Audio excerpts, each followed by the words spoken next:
देखो, अगर तुम जीवन में कभी थक जाना, कभी जीवन से ऊब जाना, कभी अगर तुम बहुत निराशा अनुभव करने लगना, तो तुम एक काम करना, तुम चुपचाप गंगा माँ की शरण में आ जाना। तुम कोई संकोच मत करना, तुम कोई चिंता मत करना।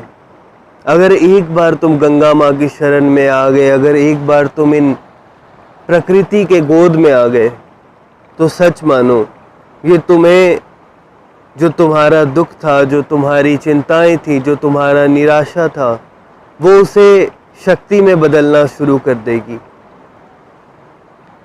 शायद आपको ये बात पता होगी कि हिंदू धर्म में गंगा की बड़ी महानता गाई गई है और बड़ी महिमा है। गंगा को पूजनीय माना गया है।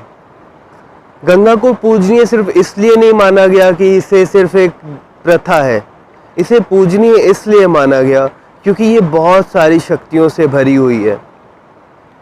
ऐसा कोई व्यक्ति जिसने कभी गंगा के पास निवास किया हो या फिर इन खूबसूरत वादियों में वक्त बिताया हो, उसे गंगा के साथ जुड़ने की कला आती हो, गंगा माँ के साथ जुड़ने की कला आती हो, तो वो ये बात बड़ी आसानी से समझ जाएगा कि हाँ, गंगा के पास बहुत सारी शक्तियाँ हैं।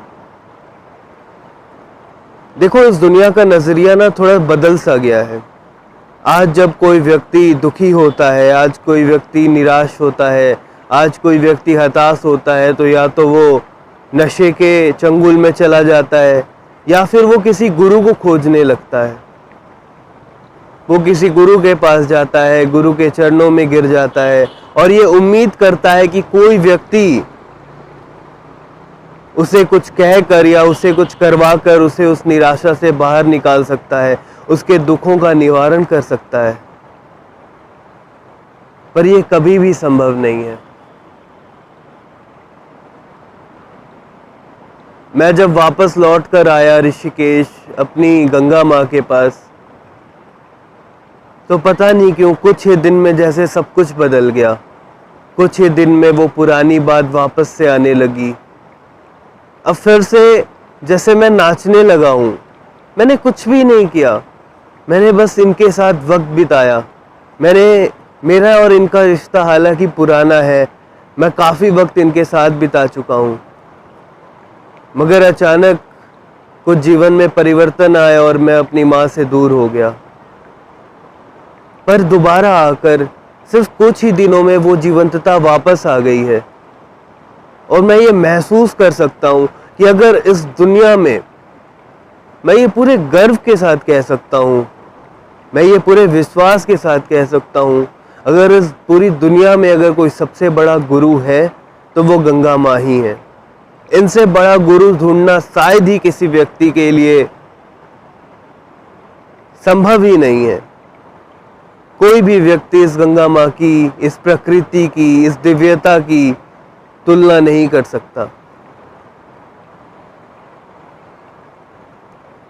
तो शायद अगर तुम जीवन के एक ऐसे पड़ाव में हो कि तुम असफलता से थक गए हो, अगर तुम जीवन के ऐसे पड़ाव में हो जहाँ पे तुम्हें ये समझ नहीं आ रहा कि अब आगे क्या करना है, अगर तुम जीवन के ऐसे पड़ाव में हो जहाँ पे सबने तुमको अकेला छोड़ दिया है, तो तुम आ जाओ गंगा माँ की शरण में।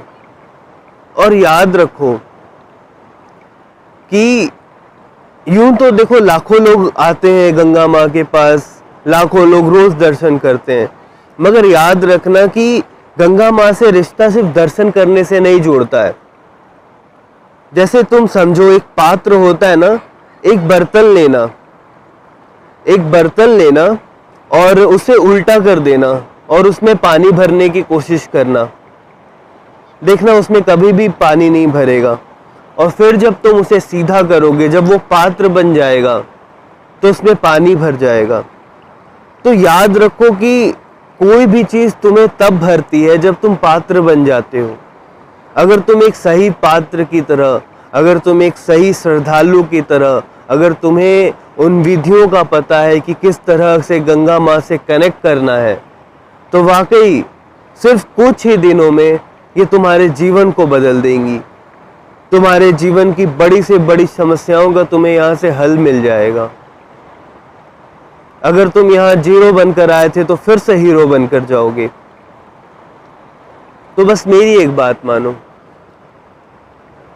जब भी थकना, जब भी हारना, जब भी अगर तुम्हारे भीतर सत्य को जानने की प्यास है, अगर तुम्हारे भीतर ज्ञान को उपलब्ध होने की प्यास है, तो इससे सुंदर जगह तुम्हें कहीं भी नहीं मिल सकती।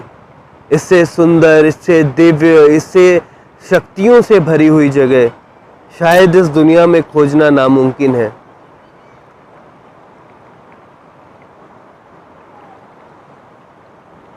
बहुत बार ऐसा होता है, देखो बहुत बार ऐसा होता है कि आज की दुनिया देखो कैसी हो गई है। आज की दुनिया ऐसी हो गई है कि वो अंधेरे में चल रही है। उसे अब ये पता नहीं है कि आगे मुझे क्या करना है, या फिर कौन सा रास्ता सही है या फिर कौन सा रास्ता गलत है। कई बार हमें जीवन में देर भी हो जाती है ये जानने में कि अच्छा कौन सा रास्ता सही है। कई बार जीवन ही हमें सिखाता है। मगर अगर तुम अपनी जीवन में गलतियों से पहले ही अगर तुम इस मार्ग पे आ गए, अगर तुमने अपने प्रश्नों को गंगा माँ के ऊपर छोड़ दिया। देखो कई बार होता है ना, लोग गुरु के पास चले जाते हैं, लोग गुरु के पास चले जाते हैं, उनसे पूछते हैं कि भाई मेरे ये प्रश्न है, आप हमें उत्तर दीजिए।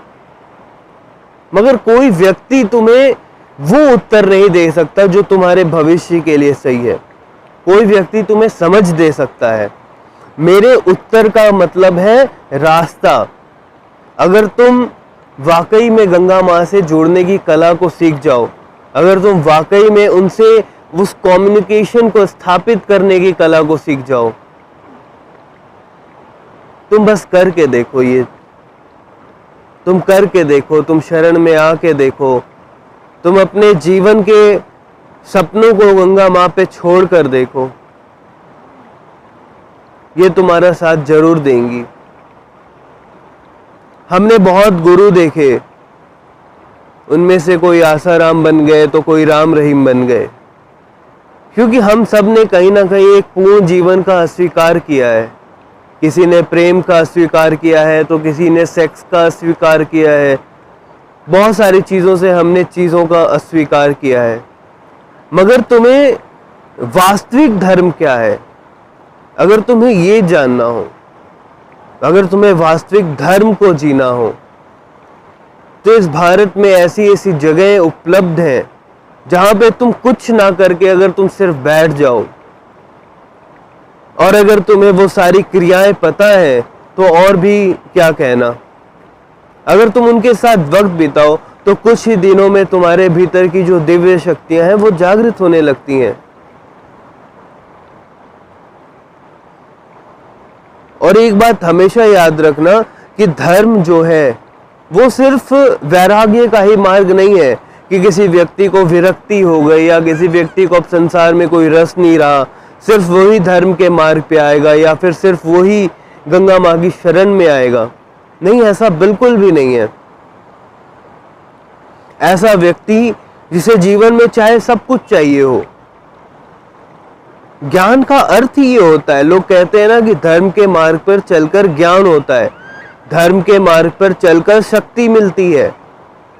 तो शक्ति की आवश्यकता किसे नहीं है, चाहे वो वैरागी हो चाहे वो संसारी हो। और वैरागी से ज्यादा शक्ति की आवश्यकता तो संसारी को है। उस व्यक्ति को शक्ति की ज्यादा आवश्यकता है जो व्यक्ति सफल होना चाहता है, जो व्यक्ति जीवन में कुछ करना चाहता है। तो अगर तुम्हें शक्ति की खोज है, अगर तुम्हें ज्ञान की खोज है, तो मैं तो यही कहूंगा कि गुरु ऐसा ढूंढो जो तुम्हें गंगा माँ से और प्रकृति से एक होने की कला को सिखा दे। और एक होने का मतलब सिर्फ ये नहीं है कि सिर्फ बातों में एक कर दिया कि तुम ऐसे करो तुम एक हो जाओ। नहीं, तुम जीवंतता के साथ वो अनुभव कर पाओ, तुम उन दिव्यताओं को अनुभव कर पाओ। मैंने सालों गुजारे हैं इस जगह पे। मैंने सालों, पिछली बार जब मैं आया था तो मैंने लगभग 1.25 साल गुजारे थे यहाँ पे। मैंने 1.25 साल गुजारा था यहाँ पे। और जब मैं यहाँ से लौट कर गया तो पता नहीं क्यों मेरे भीतर हमेशा ये कमी रही कि अरे यार मैं कुछ छोड़ आया हूँ, मैं कुछ छोड़ आया हूँ। ये जगह मुझे हमेशा बस पुकारती रही, पुकारती रही। और हालांकि बीच में देखो बाधाएं कितनी आती हैं, बाधाएं कितनी आती हैं। अभी तो ये एक ऐसा वक्त है जहां पे पूरी दुनिया बाधाओं से लड़ रही है, और अगर तुम इन बाधाओं में शक्ति चाहते हो तो सबसे सुंदर यही है कि तुम गंगा माँ की शरण में आ जाओ। तुम इस दिव्य स्थान पे आ जाओ जहां पे तुम खुद को जी सको, अपने भीतर की शक्तियों को निखार सको। अगर तुम्हें ध्यान सीखना ही है वाकई में, अगर कोई गुरु तुम्हें उस उच्चतम ध्यान तक पहुंचा सकता है तो वो गंगा माँ है।